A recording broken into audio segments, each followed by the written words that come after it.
प्रशांत किशोर जी मेरे ससुर जी के पैर की धूल के कण के बराबर भी नहीं है। इल्जाम सीधा अशोक चौधरी पर है। 200 करोड़ रुपए से ज्यादा की प्रॉपर्टी इन्होंने पिछले 3 साल में मंत्री रहते खरीदा है। एक फॉल्स प्रोपेगेंडा जो अपना स्प्रेड करे राजनीति में, एक अलग तरह का नीचता का आपका व्यवहार हो गया, ये बहुत ही ज्यादा दुर्भाग्य की बात है। बिहार चुनाव से पहले नेताओं के बयानबाजी ने पूरे सूबे की सियासत को गरमा दिया है। चुनाव से पहले प्रशांत किशोर खूब चर्चा में हैं, लेकिन अब ऐसा लग रहा है कि उनकी मुश्किलें बढ़ सकती हैं। पीके लगातार भाजपा, जदयू और राजद के नेताओं पर जमकर निशाना साध रहे हैं। इसी कड़ी में उन्होंने मंच से कुछ ऐसा कह दिया कि अब उन्हें करोड़ों के मानहानि का नोटिस आ गया है और यह रकम कोई 1, 2 या 10 नहीं बल्कि पूरे 100 करोड़ का नोटिस प्रशांत किशोर को भेजा गया है।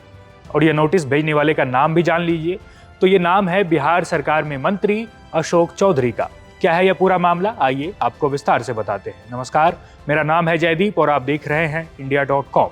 दरअसल प्रशांत किशोर ने कुछ दिनों पहले पटना में एक प्रेस कॉन्फ्रेंस कर अशोक चौधरी पर गंभीर आरोप लगाए थे। प्रशांत किशोर ने इस दौरान दावा किया कि अशोक चौधरी ने पिछले 2 सालों में 200 करोड़ रुपए से ज्यादा की संपत्ति अर्जित की।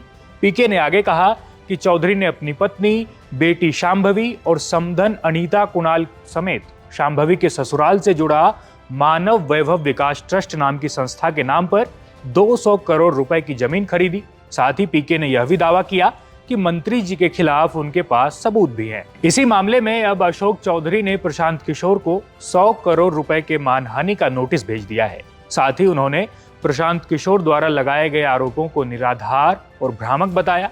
अशोक चौधरी ने प्रेस रिलीज जारी करते हुए कहा कि उन्होंने पहले भी प्रशांत किशोर के खिलाफ मानहानि का केस दर्ज कराया था। अशोक चौधरी पर पीके ने क्या आरोप लगाए, पहले आप वो सुनिए। अशोक चौधरी जी को जवाब देना चाहिए और उनको इधर उधर की बात नहीं करनी चाहिए।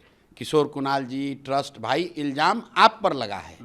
सीधी बात है, आपने बेनामी संपत्ति अपने पीए के नाम पर खरीदा, उस संपत्ति को फिर वापस अपने बेटी के नाम पर ट्रांसफ़र किया, उसका पूरा प्रमाण दस्तावेज हमने पब्लिक डोमेन में रखा है।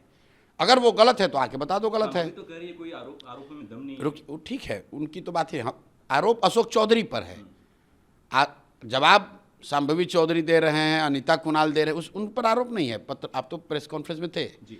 हमने कहा कि एक बहुत बड़ी मात्रा में प्रॉपर्टी जो खरीदी गई है वो एक ट्रस्ट के माध्यम से खरीदी गई है। ट्रस्ट को चलाने वाले जो लोग हैं, खासकर जियालाल आर्य, वो बहुत ईमानदार व्यक्ति हैं।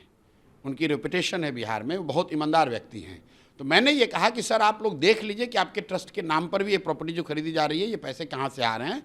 ये उनको कहा, उन पर इल्ज़ाम नहीं है। इल्ज़ाम सीधा अशोक चौधरी पर है। 200 करोड़ रुपए से ज़्यादा की प्रॉपर्टी इन्होंने पिछले 3 साल में मंत्री रहते खरीदा है। मैंने प्रॉपर्टी का डिटेल दिया है, ट्रांजैक्शन बताया है, ये बताया है कि 2019 में आपने एक जो पूरा एग्जाम्पल केस के तौर पर दिया है कि 23 कट्ठे ज़मीन आपने खरीदी अपने पीए के नाम पर, योगेश्वर दत्त के नाम पर, उसको 2 साल के बाद अपने बेटी के नाम पर ट्रांसफ़र कराया बिना पैसा दिए हुए। पैसा बैंक से जो ट्रांजैक्शन हुआ है वो 10 लाख रुपए हुआ है, जो रजिस्ट्री ऑफिस में लिखा गया है वो 34 लाख रुपए है। उसके बाद इनकम टैक्स का इनको नोटिस आया। इनकम टैक्स ने ये कहा कि भाई 34 लाख की प्रॉपर्टी के अगेंस्ट में आप 10 लाख रुपए ही कैसे ट्रांजैक्शन किया है। तो उसके 4 बरस के बाद 2025 में इन्होंने 25 लाख रुपया अपने बैंक से फिर ट्रांसफ़र कराया है योगेश्वर दत्त के नाम पर। वो सारा बैंकिंग डिटेल मैंने जारी किया है।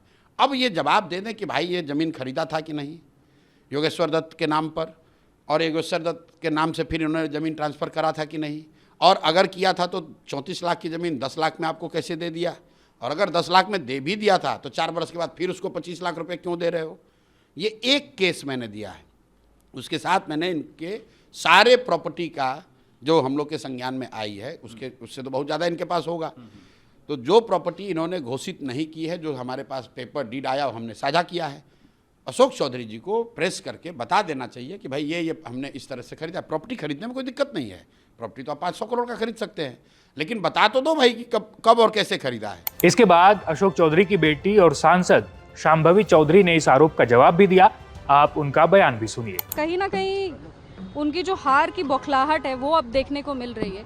जो चीज़ है ही नहीं उस चीज़ को वो फिल करने का कोशिश कर रहे हैं। जो भी मेरे पास है वो सब डिक्लेयर्ड है, जो भी उनके पास है वो सब डिक्लेयर्ड है, वो सारा चीज़ कुछ बाहर है। जिस तरीके से उन्होंने ये नीचता अपनी एक राजनीति में स्थापित की है, जिस तरीके से नीच तरीके से जाकर बिना मतलब का, और वो अपने कॉन्फ्रेंस में खुद ही कह रहे हैं कि मेरे पास सबूत नहीं है। ऐसा नहीं है कि वो कुछ प्रमाण के साथ बोल रहे हैं, वो एक अंदाज़ा लगा के बोल रहे हैं मेरे पास इसके खिलाफ कोई सबूत नहीं है। तो जब आपके पास सबूत होगा तब हम लोग बात करेंगे। जब आपके पास सबूत है ही नहीं और जब आप कुछ स्थापित कर ही नहीं पा रहे, बिना मतलब का आप एक फॉल्स प्रोपेगेंडा जो अपना स्प्रेड करे राजनीति में, एक अलग तरह का नीचता का आपका व्यवहार हो गया, ये बहुत ही ज़्यादा दुर्भाग्य की बात है।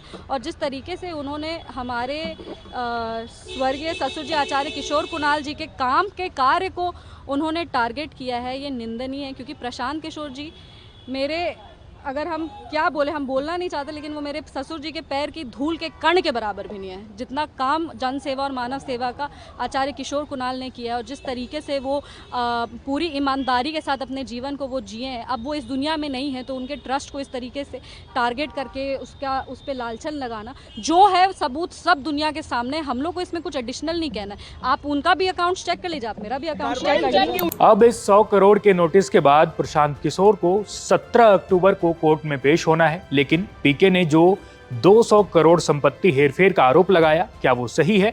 अशोक चौधरी मंत्री और बेटी शांभवी पर सांसद रहते हुए जो आरोप लग रहे हैं, इसमें सच्चाई का फैसला अब कोर्ट में ही हो सकता है। इस वीडियो में इतना ही। इससे जुड़े तमाम अपडेट्स हम आप तक पहुंचाते रहेंगे। तब तक के लिए देखते रहिए India.com।